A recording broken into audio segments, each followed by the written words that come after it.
Hello friends, welcome to my channel. आज हम start करेंगे माइक्रो इकोनॉमिक्स और इस माइक्रो इकोनॉमिक्स के फर्स्ट चैप्टर के फर्स्ट पार्ट में हम अपने 3 टॉपिक्स कवर करेंगे। Introduction to economics, defining economics and last में difference between micro and macroeconomics. Microeconomics की ये फर्स्ट वीडियो नहीं है, इससे पहले भी हम 2 टॉपिक्स ऑलरेडी अपलोड कर चुके हैं, consumers equilibrium and production function. अगर इसके रिगार्डिंग आपको टॉपिक्स देखने हैं तो लिंक डिस्क्रिप्शन में गिवन है, आप जाकर देख सकते हैं। रिटन नोट्स भी आपको प्रोवाइड किए गए हैं। सो इन तीनों ही टॉपिक्स को शुरू करने से पहले हमें ये अंडरस्टैंड करना होगा कि इकोनॉमी आखिरकार होती क्या है। इकोनॉमिक्स एज अ सब्जेक्ट हम 6th स्टैंडर्ड से पढ़ते आ रहे हैं, लेकिन अभी भी बहुत सारी कन्फ्यूजन्स हैं। सो चलिए सबसे पहले हम इकोनॉमी को अंडरस्टैंड करते हैं ताकि कन्फ्यूजन्स दूर हो जाएं और बेसिक कॉन्सेप्ट जितना भी है माइक्रो इकोनॉमिक्स का वो डिटेल में हमें पता चल जाए। सो यहाँ पर सबसे पहले हमें इकोनॉमी को अंडरस्टैंड करना होगा। इकोनॉमी एक ऐसा वर्ड है जो आप अपनी डेली लाइफ में कई बार सुनते हो, फ्रेंड सर्कल में या फिर न्यूज़ चैनल्स पर। आप कई बार सुनते हो कि लोग डिस्कस कर रहे होते हैं कि एक पर्टिकुलर इकोनॉमी जो है, एक पर्टिकुलर कंट्री की इकोनॉमी जो है वो इंक्रीज कर रही है, ग्रो कर रही है, और एक पर्टिकुलर कंट्री की इकोनॉमी जो है वो डिक्रीज हो रही है, ग्रो नहीं कर पा रही। तो इस सब में इकोनॉमी का मतलब आखिरकार होता क्या है?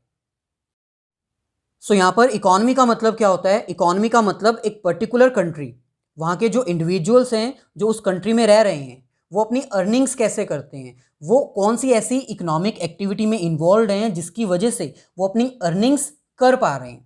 सो इकोनॉमी एक ऐसा सिस्टम है जहाँ पर हम एक कंट्री को सिलेक्ट करते हैं और उस कंट्री के जो इंडिविजुअल्स हैं, जो वहाँ पर लोग रहते हैं, वो अपनी अर्निंग्स कैसे अर्न करते हैं और वो कौन सी इकोनॉमिक एक्टिविटीज़ परफॉर्म करते हैं अपनी अर्निंग्स करने के लिए। बेसिकली कोई भी इकोनॉमी हो उसमें ये 3 इकोनॉमिक एक्टिविटीज़ परफॉर्म की जाती है अपनी अर्निंग्स करने के लिए। प्रोडक्शन यानी गुड्स एंड सर्विसेज की सप्लाई करना, क्योंकि मार्केट में सप्लाई नहीं होगी तो कोई भी कंज्यूमर नहीं होगा, कंज्यूमर नहीं होगा तो कोई इकोनॉमी डेवलप ही नहीं होगी, ग्रो ही नहीं कर पाएगी। So production, goods and services की सप्लाई करना, कंजम्पशन करना, जो गुड्स एंड सर्विसेज मार्केट में आई हैं उनको कंज्यूम करना, और finally capital formation. Capital formation का मतलब होता है इन्वेस्टमेंट, और वो इन्वेस्टमेंट कोई भी सेक्टर कर सकता है, गवर्नमेंट, प्राइवेट, कोई भी सेक्टर हो।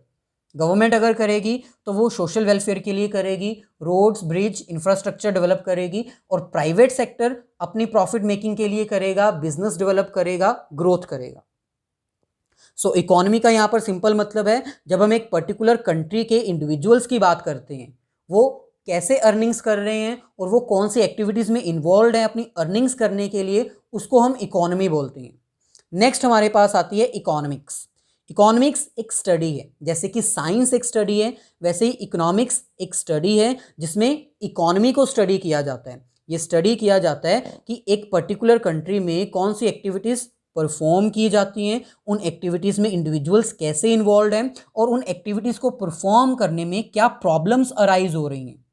जब ये सब कुछ स्टडी किया जाता है उसको हम इकोनॉमिक्स स्टडी बोलते हैं। इकोनॉमिक्स एज अ सब्जेक्ट आपको इसलिए इंट्रोड्यूस किया गया है ताकि आप रीड करके ये फाइंड आउट कर सको कि एक पर्टिकुलर कंट्री में कौन कौन सी इकोनॉमिक एक्टिविटीज़ परफॉर्म की जाती हैं, उन एक्टिविटीज़ को परफॉर्म करने में मेजरली क्या प्रॉब्लम्स आती हैं, और उन प्रॉब्लम्स का सॉल्यूशन कैसे फाइंड आउट किया जा सके। लास्ट में हमारे पास आते हैं इकोनॉमिस्ट। जैसे साइंटिस्ट होते हैं वैसे ही इकोनॉमिस्ट होते हैं। साइंटिस्ट अपनी फील्ड में एक्सपर्ट्स कहलाते हैं, वैसे ही कुछ इकोनॉमिस्ट होते हैं जो कि अपनी फील्ड में एक्सपर्ट कहलाते हैं। ये वो पर्सन्स होते हैं जिनको डिटेल्ड नॉलेज होती है किसी भी इकोनॉमी की, और ये सॉल्यूशंस प्रोवाइड करते हैं डिफरेंट प्रॉब्लम्स की। इकोनॉमी में बहुत सारी प्रॉब्लम्स आती हैं, सो उन प्रॉब्लम्स को सॉल्व कैसे करना है उसके लिए इकोनॉमिस्ट की हेल्प ली जाती है। सो आई होप ओवरऑल आपको पता लग गया होगा इकोनॉमी में हम क्या डिस्कस करते हैं, इकोनॉमिक्स क्या होती है और इकोनॉमिस्ट कौन होते हैं।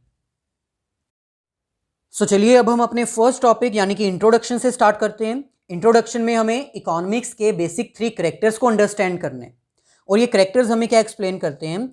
हमारी जो वांट्स हैं वो अनलिमिटेड हैं, कोई भी इंडिविजुअल हो उसकी डिज़ायर्स जो हैं वो कभी ख़त्म नहीं होती, अनलिमिटेड हैं। लेकिन हमारे पास जो रिसोर्सेज हैं वो लिमिटेड हैं, हमारे पास इतने मीन्स या फिर इतने रिसोर्सेज नहीं हैं कि हम अपनी सारी डिमांड्स फुलफिल कर सकें। और जितने भी रिसोर्सेज हमारे पास अवेलेबल हैं उनके ऑल्टरनेटिव यूजेस अवेलेबल हैं। सो ओवरऑल अगर कहा जाए, आर वॉन्ट्स आर अनलिमिटेड, हमारी जो ज़रूरतें हैं, हमारी जो डिज़ायर्स हैं वो कभी ख़त्म नहीं होती, बट रिसोर्सेज आर लिमिटेड, लेकिन हमारे पास जो रिसोर्सेज हैं जिनको यूज़ करके हम अपनी नीड्स को सेटिस्फाई कर सकते हैं वो लिमिटेड हैं। एंड हैविंग ऑल्टरनेटिव यूजेस, और जो रिसोर्सेज अवेलेबल हैं उनके डिफरेंट ऑप्शंस हमारे पास अवेलेबल हैं। So according to that we have make choice for the utilisation of scarce resources. So हमें क्या करना होगा, हमें ऐसी चॉइस, ऐसा बेस्ट सिलेक्शन करना होगा जिसकी वजह से हमारे रिसोर्सेज वेस्ट भी ना हो और हमारी डिज़ायर्स जो हैं वो सेटिस्फाइड हो जाएं। सो इसको हम क्या बोलते हैं, प्रॉब्लम ऑफ चॉइस।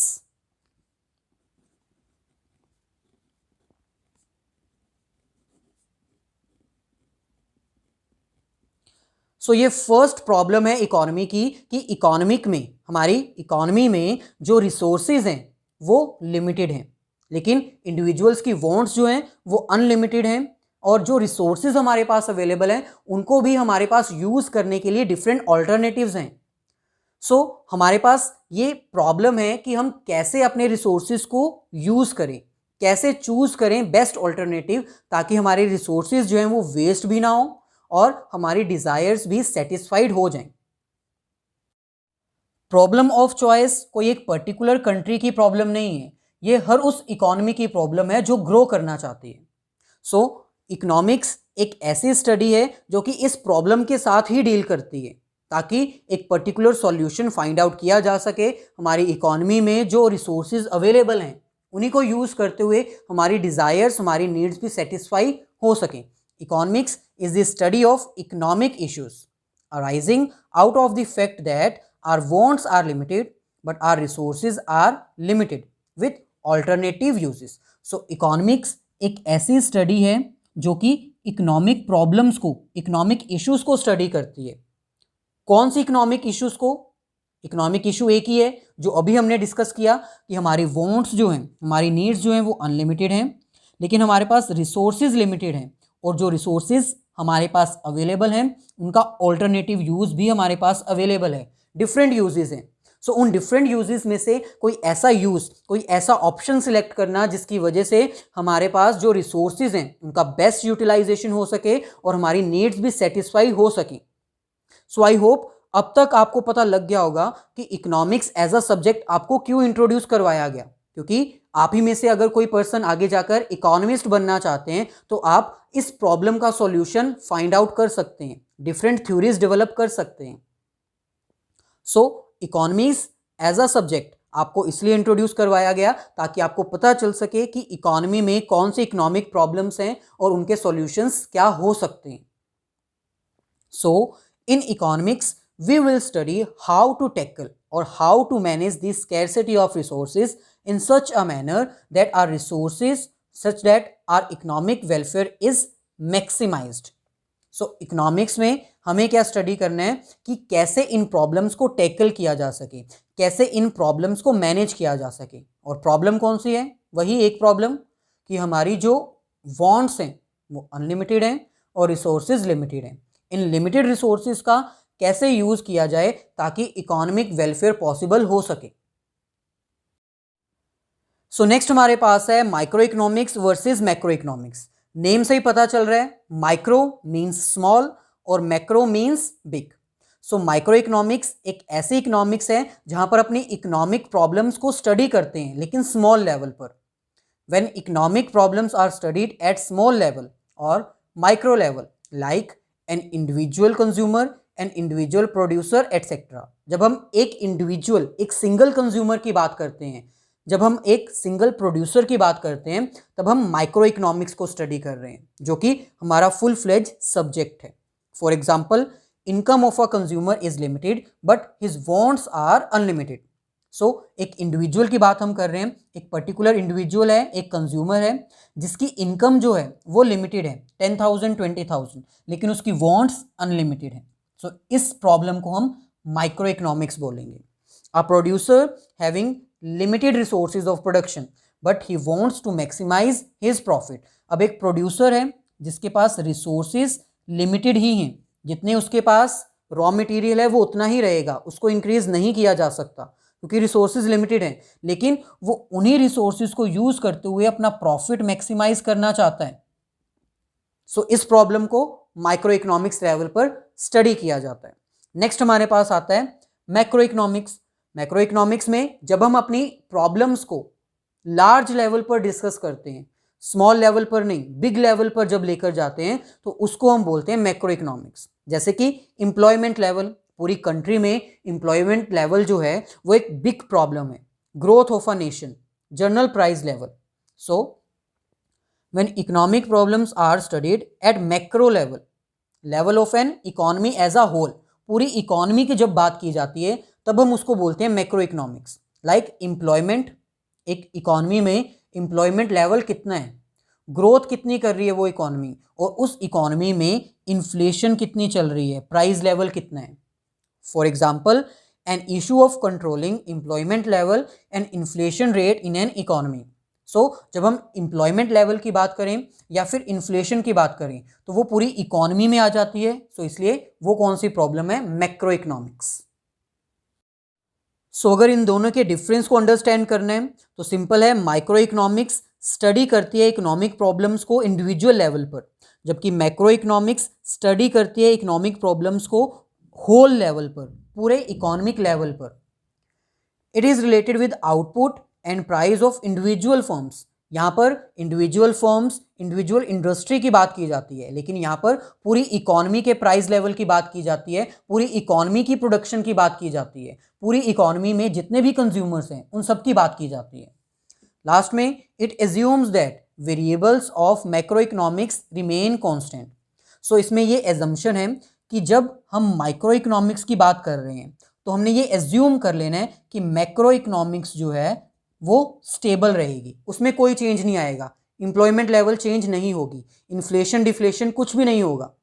ऐसे ही जब हम मैक्रो इकोनॉमिक्स की बात करते हैं, जब हम मैक्रो इकोनॉमिक्स की प्रॉब्लम को स्टडी करते हैं तो ये एज्यूम किया जाता है कि माइक्रो इकोनॉमिक्स के जितने भी वेरिएबल्स हैं, individual firms, individual price level, ये चेंज नहीं करेगा, ये स्टेबल रहेगा।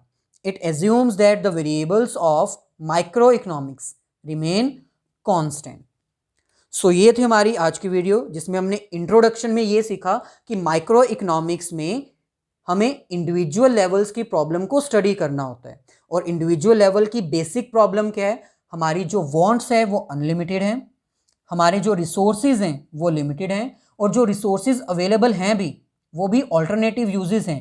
हमें चॉइस करनी होगी, ऐसी चॉइस करनी होगी जिसकी हेल्प से हमारे रिसोर्सेज वेस्ट ना हो, उनका बेस्ट यूटिलाइजेशन हो सके और हमारी नीड्स, हमारी वांट्स भी सेटिस्फाई हो सकें।